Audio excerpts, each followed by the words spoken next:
Gak ada salahnya kalau Anda lihat kanan kiri sekali lagi. Kalau Anda belum menyapa depan belakang, Anda katakan, saya senang lihat kamu pada pagi hari ini.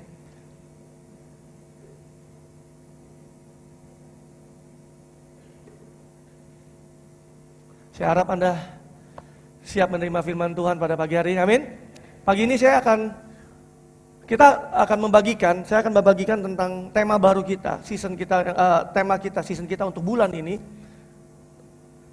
tentang significant in spiritual life, tentang signifikan di dalam kehidupan rohani. Dan khusus pada pagi hari ini saya akan bicara tentang praise and worship. Bulan ini kita memasuki tema yang baru, new series yang saya bagikan, yaitu tentang pujian dan penyembahan. Apa itu pujian dan penyembahan? Seringkali kita terjebak di dalam pemikiran kalau kita bicara tentang pujian atau bicara tentang penyembahan, hanya bicara soal musik. Artinya kalau kita mendengarkan lagu-lagu yang bertempo cepat, terlintas dengan cepat di pikiran kita bahwa itu lagu-lagu pujian. Kalau lagunya temponya agak lambat seperti lagu tadi yang barusan kita nyanyikan, itu adalah penyembahan. Nah, saya akan bagikan apa definisinya tentang praise and worship sebelum saya bagikan. Kenapa pentingnya setiap kita memuji dan menyembah Tuhan. Are you ready? Praise atau pujian itu di dalam bahasa aslinya adalah apaineo. Apaineo itu artinya to applaud, to commend. Arti to applaud itu adalah menyambut dengan bertepuk tangan. Menghargai dan memuji dengan bertepuk tangan. Mengeluh-ngeluhkan. Berseru. Mengekspresikan sesuatu sebagai tanda persetujuan, tanda penerimaan, tanda dukungan. Itu arti kata originalnya dari kata pujian. To applaud. Nah, seringkali kalau kita lihat sebuah acara, kalau ada seseorang yang dihargai, seseorang yang dihormati, mereka memberikan standing applause, mereka memberikan tepuk tangan, mereka memberikan sorak-sorai, mereka mendukung, memberikan persetujuan. That's what we call praise. Nah, barusan saja kita melewati, kalau Anda suka yang dengan movie, kita baru saja lewat Piala Oscar. Tapi saya mau ambil Oscar tahun lalu karena di mana ada seorang artis yang bernama Leonardo DiCaprio yang udah 6 kali nominasi, baru yang kemarin dia mendapatkan Oscar pertamanya. Dan sebentar kita akan lihat cuplikan videonya, apa sih maksud dengan to applaud itu, supaya setiap kita punya pemahaman tentang apa arti kata memuji. Bisa diputarkan filmnya? Dia menang dalam film The Revenant. Tapi kita lihat bahwa to applaud, ketika seseorang mendapatkan sesuatu, mereka applaud. Come on, woo! That's what we call praise. Jadi nggak ada bicara, kalau kita bicara tentang pujian penyembahan di dalam gereja sunyi, kita tenang, kita nggak terlibat, kita nggak bersorak-sorak, kita nggak bertepuk tangan, kita nggak, ngerti nggak maksud saya? Ini kita back to the Bible. Apa yang Bible katakan tentang pujian? Pujian itu to commend, artinya memuji dan menghargai. Kalau orang memuji Anda di depan umum, itu adalah pujian. Nama Anda disebut karena prestasi yang Anda buat atau sesuatu yang Anda kerjakan yang bisa berdampak bagi banyak orang. Misalkan, saya mengucap syukur, terima kasih karena mentor saya A yang bisa menolong saya sampai dengan hari ini. Anda sedang memberikan pujian. Itu praise, itu epaneo. Epaneo artinya to magnify. Kita memuji, kita menghargai. Kita membesarkan itu magnify. Magnify itu kalau Anda punya kaca pembesar, Anda lihat benda yang kecil, Anda lihat pakai kaca pembesar, itu menjadi besar. To magnify, itu membesarkan. Arti kata praise adalah to glorify. untuk mengagungkan, untuk memuliakan, untuk menilai Tuhan sebagaimana dirinya. Tuhan yang hebat, Tuhan yang perkasa, Tuhan yang ajaib, Tuhan yang kudus, Tuhan yang layak dipuji, layak disembah. That's what we call to praise. Itu saya katakan tentang memuji. Nah kalau kayak gitu berarti kita memuji dengan ekspresi. Kita menyambut dia, kita menghargai dia. Kita memberikan tepuk tangan, kita mengeluh-ngeluhkan. Anda tahu kalau dalam acara resmi kepresidenan, ketika kita sudah audiens, sudah duduk, udah nunggu, ketika sang presiden masuk ke dalam ruangan, kita semua stand up, kita akan berikan applause, kita bersorak-sorak, kita berseru, kita mengeluh-elukan. That's what we call praise. Dan kalau kita bicara tentang secara korporat di gereja pada hari ini, pada pagi hari ini, yang datang adalah presiden di atas presiden. Yang datang adalah raja di atas segala raja. Bukankah kita harus lebih lebih bergairah, lebih menyambut dia datang di antara kita. Katakan amin. Nah saya ada satu video lagi yang menggambarkan tentang ekspresi inilah seperti seharusnya yang kita lakukan ketika kita berkumpul bersama-sama. Secara korporat, secara maupun Anda juga bisa bangun di dalam kehidupan Anda secara pribadi. Coba putar video yang kedua. Oh yeah, come on. Woo. Praise, what we call praise. Katakan amin. Bisa tepuk tangan sekali lagi buat Tuhan. Haleluya. Serukan. Woo. Haleluya. Memuji Tuhan dengan ekspresi artinya juga kita melompat, kita menari, kita berseru, kita bersorak kepada Tuhan. Di 2 Samuel 6 ayat 13 sampai 16 dikatakan begini. Ini adalah kisah gimana tabut suci itu dibawa kembali ke Yerusalem oleh Daud. Di ayat 13 dikatakan gini, apabila pengangkat tabut Tuhan itu melangkah 6 langkah, maka ia mengorbankan seekor lembu dan seekor anak lembu gemukan. Dan Daud menari-nari di hadapan Tuhan dengan sekuat tenaga. Hey, Daud menari gak malu-malu. Dia menari dengan sekuat tenaga. Dia berbaju efod dari kain dan Daud dan seluruh orang Israel mengangkat tabut Tuhan dengan diiringi sorak dan bunyi sangkakala. Dan ketika tabut Tuhan itu masuk ke kota Daud, maka Mikal anak perempuan Saul menjenguk dari jendela dan dia melihat Daud melompat-lompat serta menari-nari di hadapan Tuhan. Sebab itu ia memandang rendah Daud dalam hatinya. Di ayat ke-20, ketika Daud pulang dan memberi salam kepada seisi rumahnya, maka keluar Mikal binti Saul mendapatkan Daud. Katanya, betapa raja orang Israel yang menelanjangi dirinya pada hari ini di depan mata budak perempuan, para hambanya merasa dirinya terhormat pada hari ini seperti orang hina dengan tidak malu-malu menelanjangi dirinya. Tetapi berkatalah Daud kepada Mikal di hadapan Tuhan yang telah memilih aku, yang menyisihkan ayahku dan segenap keluarganya untuk menunjuk aku menjadi raja atas umat Tuhan, yakni atas Israel. Di hadapan Tuhan aku menari-nari. Ayat 22, bahkan aku akan menghinakan diriku lebih daripada itu. Engkau akan memandang aku rendah, tetapi bersama budak-budak perempuan yang kau katakan itu, bersama-sama mereka lah aku mau dihormati. Apa perbedaan antara Daud dan istrinya Mikal? Daud tahu siapa Tuhan, Mikal enggak. Daud tahu apa yang telah Tuhan kerjakan di dalam dirinya, Mikal enggak. Daud memandang Tuhan itu lebih tinggi daripada dirinya walaupun dia adalah seorang raja. Dia menjadi orang yang rela mempermalukan dirinya, yang merendahkan dirinya, yang menghinakan dirinya karena dia berhadapan di atas raja, di atas segala raja. Karena dia tahu dan dia kenal Tuhan. Sedangkan Mikal enggak. Bukankah dari kisah ini kita bisa belajar bahwa sebagai raja Daud all out di hadapan Tuhan. Dia nggak jaim, dia nggak jaga image, dia nggak malu-malu. Dia berkata bahwa bahkan aku mau menghinakan diriku lebih lagi kalau perlu. Dan aku mau bersama-sama mereka yang tahu, yang mengenal Tuhan, yang bersorak-sorai, yang menari-nari bersama dengan Tuhan. Tapi bukankah justru kita di dalam gereja, orang-orang Kristen, justru banyak yang jaim ketika menyembah Tuhan. Come on.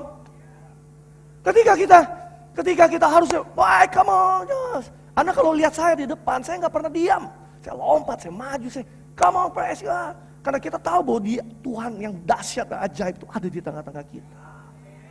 Bukannya diam, bukannya sunyi, bukannya tak bersorak-sorai, bukan tepuk tangan. Tepuk tangan juga formalitas. Daud yang mengerti, yang mengenal hati Tuhan, dia tahu ketika tabut itu adalah lambang hadirat Tuhan, dia menari-nari sebagai raja. Dia tidak tinggal diam. Dia bersorak, dia melompat-lompat. Raja. Dia bukan orang biasa, bahkan dia mau menari-nari bersama dengan Buddha. Mikal melihatnya berbeda, Mikal bilang, lu kan bos, malu dong masa bos lompat-lompat nari-nari gitu. Halo? Bukankah Mikal melihat bahwa jabatan raja lebih penting daripada Tuhan? Siapa yang mengerti maksud saya? Kalau kita lihat definisi ini, pagi hari ini saya berdoa biar membuka cara berpikir kita. Sehingga pujian kita di dalam gereja nggak jadi sama lagi. Apalagi kita berada di Sion, di mana tempat pujian dan penyembahan itu berada. Jadi ketika kita datang, kita nggak datang dengan biasa-biasa. We shout, we jump, we dance, we clap our hands. Amen? Apa itu penyembahan? What is worship? Worship itu adalah dalam bahasa aslinya adalah proskuneo, dalam bahasa Yunaninya. Artinya adalah to kiss the ground when prostrating before a superior. Artinya mencium tanah. Kita mencium tanah.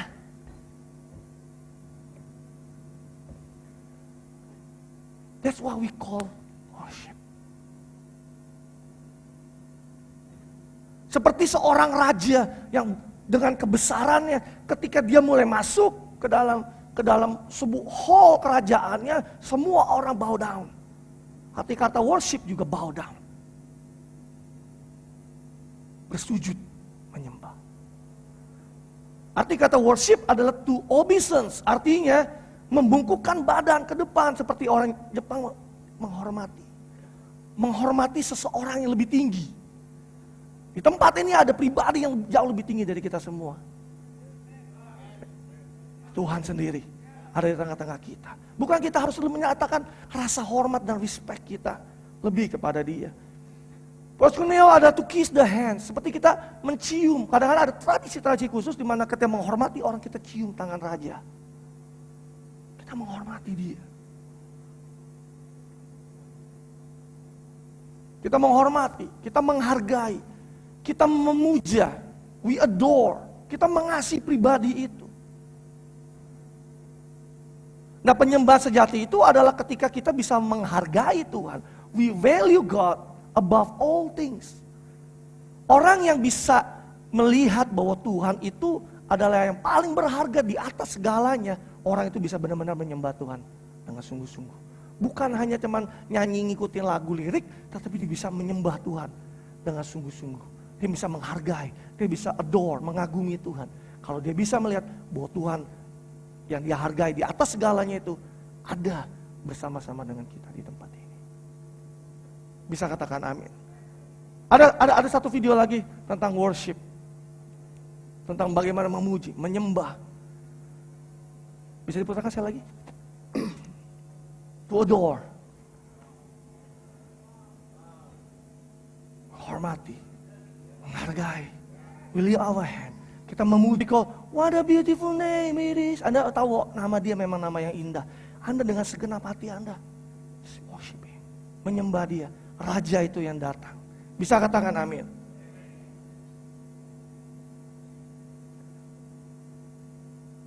Nah, pagi hari ini saya akan bagikan kenapa kita memuji dan menyembah Tuhan. Kita perlu mengerti kenapa. Why. Kita nggak hanya bisa cuman ikut-ikutan orang. Kita bukan hanya karena menjadi kebiasaan. Oh, saya lihat kalau ke gereja sini kalau nyanyi lagu cepat tepuk tangan, ya udah saya ikut tepuk tangan. Anda nggak ngerti why-nya. Pagi hari ini Anda tahu why-nya. Anda tahu kenapa. Anda nggak cuma datang, saya kalau di gereja ini kayaknya saya angkat tangan. Kenapa? Ya nggak tahu lah, kanan kiri saya angkat tangan, ya udah saya angkat tangan aja gitu. Dulu, Anda harus tahu why-nya apa. Anda harus ngerti kenapa Anda bertepuk tangan, Anda harus ngerti kenapa Anda bersorak-sorai, Anda harus ngerti kenapa Anda berseru, Anda melompat, Anda menari, Anda mengangkat tangan, Anda harus ngerti kenapa. Bukan hanya karena ikut-ikutan, karena tradisi, karena kebiasaan di sebuah gereja tertentu. Katakan amin. Kalau kita mengerti kenapa itu menyembah dan memuji dan menyembah Tuhan, percaya sama saya, maka kita akan datang ke gereja on time. Kita nggak akan mau melewatkan bagian dari pujian penyembahan itu. Di mana pujian penyembahan itu dinaikkan. Dan Anda harus tahu bahwa pujian dan penyembahan itu bukanlah bagian dari ibadah, tapi itu adalah ibadah itu sendiri. It's not part of the service. Itu bukanlah bagian dari ibadah, tapi itu adalah ibadah itu sendiri. Dengar baik. Kalau Anda punya waktu pujian penyembahan Anda sendiri di rumah, Anda gak akan pernah mau melewatkan waktu pujian penyembahan pada saat Anda korporat. Anda gak akan mau miss. Anda, gua harus datang lebih pagi. Waktu start mulai, good morning, saya udah ada duduk di situ. Saya gak mau miss sama sekali satu momen. Kenapa? Karena Anda punya waktu pujian penyembahan Anda sendiri di rumah. Apinya sudah ada. Anda pengen mau lebih lagi. Anda tahu nggak, uniknya, sesuatu yang unik kalau kita memuji menyembah Tuhan. Semakin kita haus dan lapar memuji dan menyembah Tuhan, dibuat semakin haus dan lapar kita. Tapi semakin kita mengabaikan itu, semakin kita nggak haus dan lapar akan hadirat Tuhan. Are you with me? Nah, pagi ini saya akan bagikan kenapa kita memuji dan menyembah Tuhan. Yang pertama, ketika kita memuji dan menyembah Tuhan, kita sedang masuk ke dalam dimensi supranatural Allah. Kita sedang menyentuh hadiratnya, kita menyentuh kuasanya. Kita masuk dalam dimensi supranatural, dimensi yang gak sama. Di Kisah Rasul 16, ayat 19-34 kita tahu kisahnya di mana Paulus dan Silas di penjara. Habis dipukuli, digebuki, lalu dimasukin ke dalam penjara di Filipi. Kalau Anda baca di situ, kita nggak punya waktu banyak. Masuk ke dalam penjara yang terdalam, yang gelap, dengan penuh luka-luka. Tapi di ayat 25 dikatakan, tetapi kira-kira tengah malam, Paulus dan Silas berdoa dan menyanyikan pujian kepada Allah. Dan orang-orang hukuman lain mendengarkan mereka. Kita nggak tahu nyanyi lagu apa, mungkin lagu tadi, mungkin. What a beautiful name it is, what a beautiful name it is, the name of Jesus Christ my King. Anda lihat ayat 26, akan tetapi terjadilah gempa bumi yang hebat, sehingga sendi-sendi penjara itu goyah. Seketika itu juga terbuka semua pintu, dan terlepas belenggu mereka semua. But about midnight, when Paul and Silas were praying and sing hymns of praise to God. Praise to God, praise. Ada kuasa di dalam pujian dan penyembahan. Seringkali kita dengar kata, artinya jangan anggap remeh kuasa pujian dan penyembahan. Kalau tadi ikatan-ikatan yang terbelenggu secara fisikal, Anda nggak pernah tahu kalau ketika Anda memuji dan menyembah Tuhan, belenggu-belenggu yang mengikat Anda yang tidak kelihatan itu break out, terlepas. It's broke down. Semua ikatan, semua belenggu di dalam hidup Anda. Bisa katakan amin. Dengan kuasa itu, ketika kita memuji dan menyembah Tuhan, kita sedang merubah atmosfer di dalam situasi kita. Anda tahu orang yang habis digebuki, yang habis mereka ke Filipi itu karena tuntunan Tuhan. Orang bisa marah sama Tuhan, orang bisa kecewa sama Tuhan. Engkau suruh aku ke sini, tapi sampai di sini aku digebuki, dipukuli, didera sampai berdarah-darah, di penjara lagi. Tapi dia tetap memuji, menyembah Tuhan. Anda tahu bahwa dengan memuji dan menyembah Tuhan, kita sedang merubah atmosfer dalam situasi hidup kita. Katakan amin. Memuji menyembah Tuhan bukan karena perasaan. Oh, hari ini saya lagi mood menyembah. Oke, saya menyembah. Oh, ini hari ini lagi banyak kerjaan, mumet, lagi bete ya, udah kayak saya hari ini nggak memuji menyembah Tuhan. No. Memuji menyembah Tuhan bukan karena perasaan Anda. Kalau baik baru memuji menyembah Tuhan, kalau nggak baik justru Anda diam. Anda catat ini, ada sebuah quote yang katakan gini. Jangan tunggu atmosfer Anda berubah baru memuji dan menyembah Tuhan. Tetapi memuji dan menyembah Tuhanlah maka atmosfermu akan berubah. Jangan bilang bahwa aduh gue berat hari ini, udah nanti aja lah gue memuji menyembah Tuhan. Oh, justru pada saat Anda lagi begitulah, saat yang paling penting buat Anda untuk memuji menyembah Tuhan. Bisa katakan amin? Di Habakuk 3 ayat 17 sampai ayat yang 19. Dikatakan begini. Sekalipun pohon ara tidak berbunga, pohon anggur tidak berbuah, hasil pohon zaitun mengecewakan, sekalipun ladang-ladang tidak menghasilkan bahan makanan, kambing domba terhalau dari kurungan, tidak ada lembu sapi dalam kandang. Wow, susah amat ini keadaannya. Halo? Are you with me? Susah banget keadaannya. Namun aku bersorak-sorai di dalam Tuhan, beria-ria di dalam Allah yang menyelamatkan aku. Allah Tuhanku itu kekuatanku, yang membuat kakiku seperti kaki rusa, yang membiarkan aku berjejak di bukit-bukitku untuk memimpin biduan dengan permainan kecapi. Kalau kita baca ayat 17 susah banget keadaannya. Kebun yang gak menghasilkan buah, pohon aranya gak berbunga, zaitun yang mengecewakan hasilnya, ladang yang gak menghasilkan bahan makanan, padahal dia mengharapkan itu. Kambing dombanya terhalau dari kurungan, nanti pergi, gak ada. Gak ada lembu sapi di kandang. Susah banget keadaannya. Tapi ayat berikutnya mengatakan, namun aku bersorak-sorai di dalam Tuhan, beria-ria dalam Allah yang menyelamatkan aku. Dia bisa melihat bahwa Tuhan itu adalah kekuatanku. Dia membuat kakiku seperti rusa dan membiarkan aku berjejak di bukit. Kita bisa terjebak di dalam situasi di mana atmosfer dalam hidup kita tuh nggak baik. Atmosfer kekalahan, atmosfer kekecewaan, atmosfer negatif, atmosfer kekhawatiran, atmosfer ketakutan. Tapi kalau kita memuji dan menyembah Tuhan, atmosfer itu berganti, berubah. Dengan sukacita, dengan damai sejahtera, dengan hal yang positif, dengan kemenangan, dengan kekuatan. Are you with me? Berubah atmosfernya. Mungkin kita dalam keadaan yang sedang duka cita, keadaan tidak baik, tapi kita tetap bertepuk tangan, kita tetap bersorak, kita tetap mengangkat tangan kita tetap berkata-kata dengan iman. Bahwa Tuhan adalah pertolongan kita. Katakan amin. Jadi praise and worship adalah sebuah senjata buat Anda untuk mengubah atmosfer Anda. Kalau Anda tahu bahwa ada tiba-tiba Anda dikelilingi oleh atmosfer yang tidak baik, mulai memuji dan menyembah Tuhan. Amin. Yang kedua, kenapa pentingnya pujian dan penyembahan? Kedua adalah ketika kita memuji dan menyembah Tuhan, kita sedang memusatkan hidup kita kepada Dia. Dalam pujian penyembahan, pusatnya adalah Yesus. Bukan musiknya, bukan bandnya, bukan worship leadernya, bukan stage-nya, tetapi pusatnya adalah Yesus.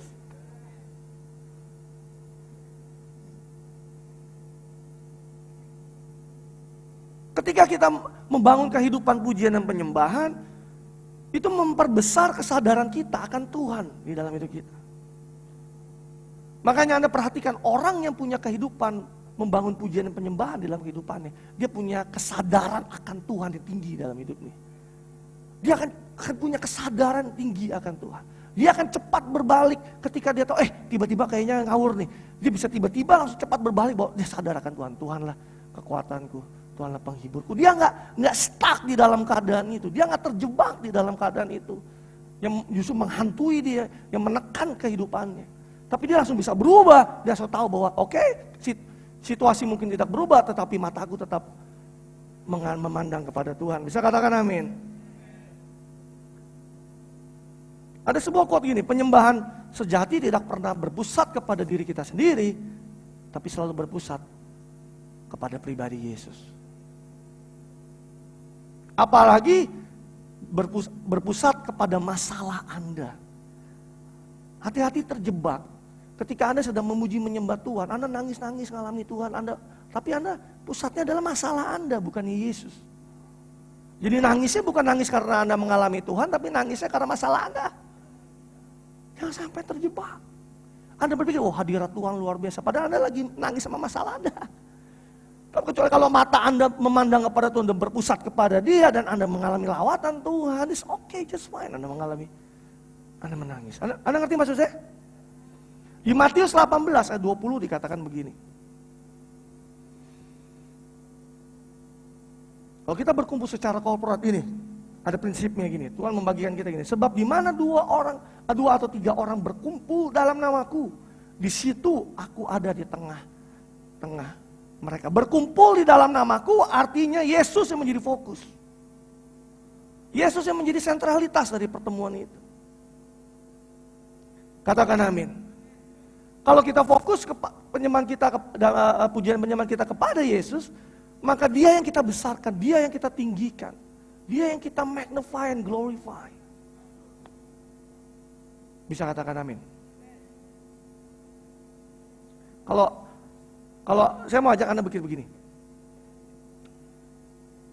Kita jangan pernah berpikir bahwa Tuhan itu adalah Tuhan yang haus pujian dan penyembahan. Kayaknya Dia kalau ditata di sorga itu kayaknya galau gitu sendirian karena gak ada yang memuji menyembah Dia. Umat-umat orang yang percaya kepada Dia. Tapi Dia punya satu keinginan bahwa setiap kita bisa mengalami Dia pada saat pujian dan penyembahan itu. Jadi yang membutuhkan itu kita. Kita yang membutuhkan itu. Anda ngerti gak maksud saya? Kita yang memerlukan itu. Kita yang memerlukan persekutuan dengan Dia di dalam hadiratnya. Kita yang butuh, kita yang perlu.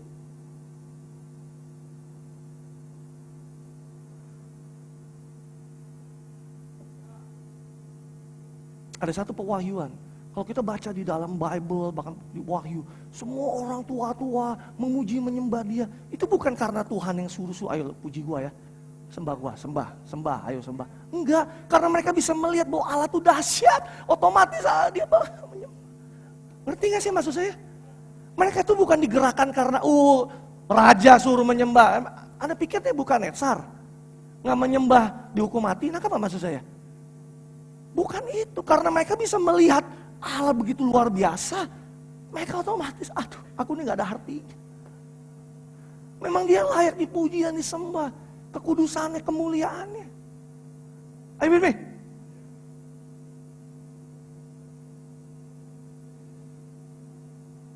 Jadi kita gak perlu nunggu hari Minggu untuk menyembah Tuhan. Lakukan itu.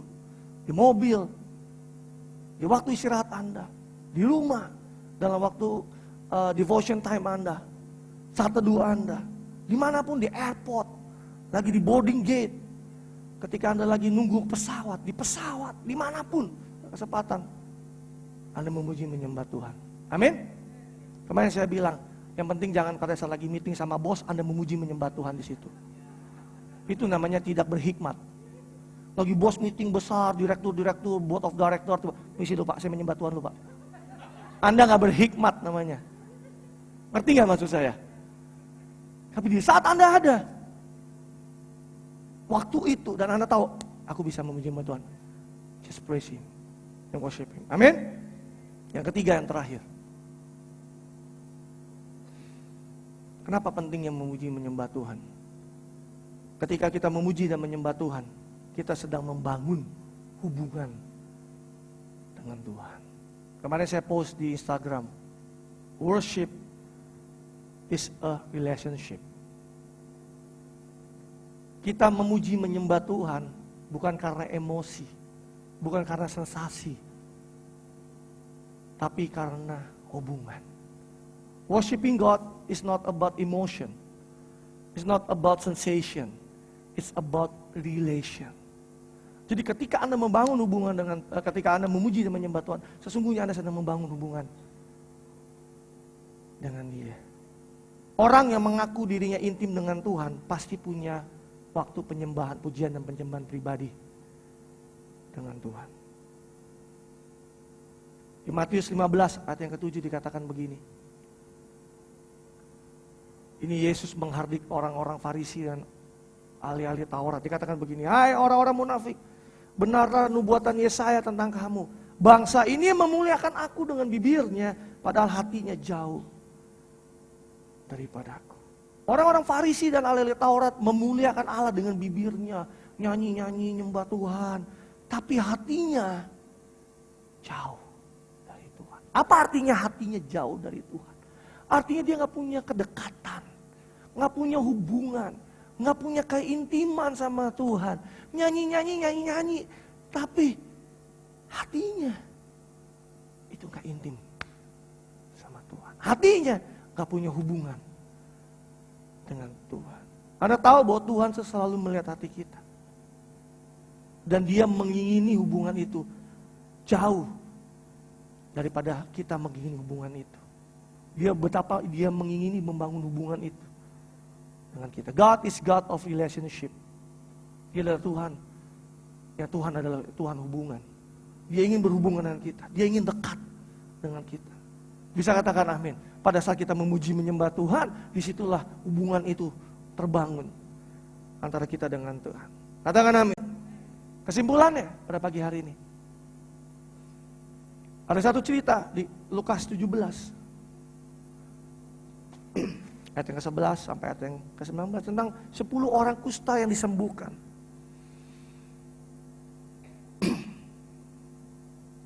Sudah dapat? Lukas 17 ayat yang ke-11 sampai ayat yang ke-19. Dalam perjalanannya ke Yerusalem, Yesus menyusur perbatasan Samaria dan Galilea. Ketika ia memasuki suatu desa, datanglah 10 orang kusta menemui dia. Mereka tinggal berdiri agak jauh dan berteriak, "Yesus Guru, kasihanilah kami." Lalu ia memandang mereka dan berkata, "Pergilah, perlihatkan dirimu kepada imam-imam." Dan sementara mereka di tengah jalan, mereka menjadi tahir. Seorang dari mereka ketika melihat, katakan melihat, bahwa ia telah sembuh kembali sambil memuliakan Allah dengan suara nyaring, lalu tersungkur di depan kaki Yesus. Mirip ya sama Proskuneo tadi. Dan mengucap syukur kepadanya. Orang itu adalah seorang Samaria. Lalu Yesus berkata begini, "Bukankah ke-10 orang tadi semuanya telah menjadi tahir? Di manakah yang 9 orang tadi? Tidak adakah di antara mereka yang kembali dan memuliakan Allah selain daripada orang asing ini?" Dan lalu ia berkata kepada orang itu, "Pergilah, berdiri dan pergilah, imanmu telah menyelamatkan engkau." Di dalam Amplified Bible dikata gini, one of them, di ayat 15-16, one of them, when he saw that he was healed, ketika dia melihat bahwa dirinya disembuhkan, turn back, kembali, glorifying, praising, honoring God with a loud voice, bukan sunyi-sunyi. Bukankah ini mengajarkan kita bahwa kalau kita bisa melihat diri kita bahwa kita disembuhkan, bahwa hidup kita telah diselamatkan, hidup kita telah dikasihi,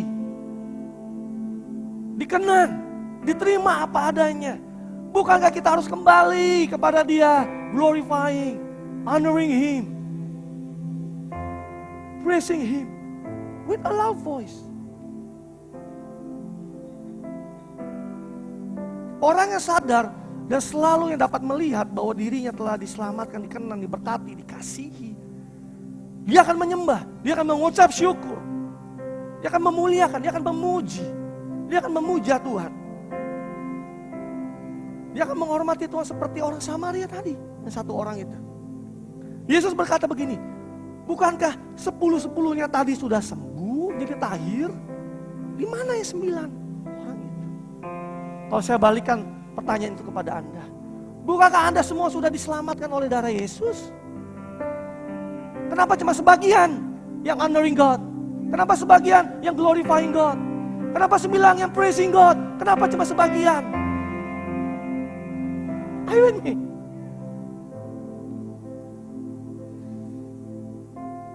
Jangan sampai kita sebagai orang percaya sudah diselamatkan, sudah dikasih, ditebus, dikenal. Kita seperti 9 orang kusta yang tadi yang udah disembuhkan, tapi kita nyelonong pergi. Kan yang penting udah datang ke gereja pesta. No. Ayo with me. Apakah kita seperti seorang satu Samaria itu yang kembali? Turn back. Glorifying God. Praising Him. Honoring Him. For what He has done for us. Untuk sesuatu yang Dia telah kerjakan untuk hidup kita. Bukankah Dia yang layak untuk menerima segala pujian dan hormat dan kemuliaan? Untuk apa yang dia kerjakan dalam hidup kita. Katakan amin. Pagi hari ini bangun. Gak hidup pujian dan penyembahan itu. Bangun kehidupan kerohanian yang signifikan di dalam kehidupan kita. Dengan membangun kehidupan pujian dan penyembahan itu. Jangan lakukan karena ya kebiasaan. Jangan lakukan karena saya orang Kristen lah, masa saya gak nyanyi di gereja. Bukan karena Anda nyanyi, tapi karena Anda memuji dan menyembah Dia. Jangan lakukan dengan cara yang sama. Anda harus tahu kenapa, why. Kenapa Anda tepuk tangan, kenapa Anda angkat tangan, kenapa Anda melompat, kenapa Anda menari. Maka kenapa Anda bisa bow down. Ayo ini, bukan sesuatu yang karena dia mau overacting, dia mau lebay. Pertanyaan saya, Anda mau kayak Daud atau kayak Mikal? Coba ngomong kayak gini, kamu Daud apa Mikal?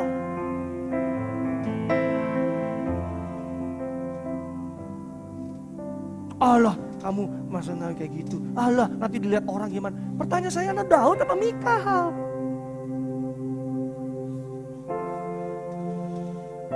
Katakan amin.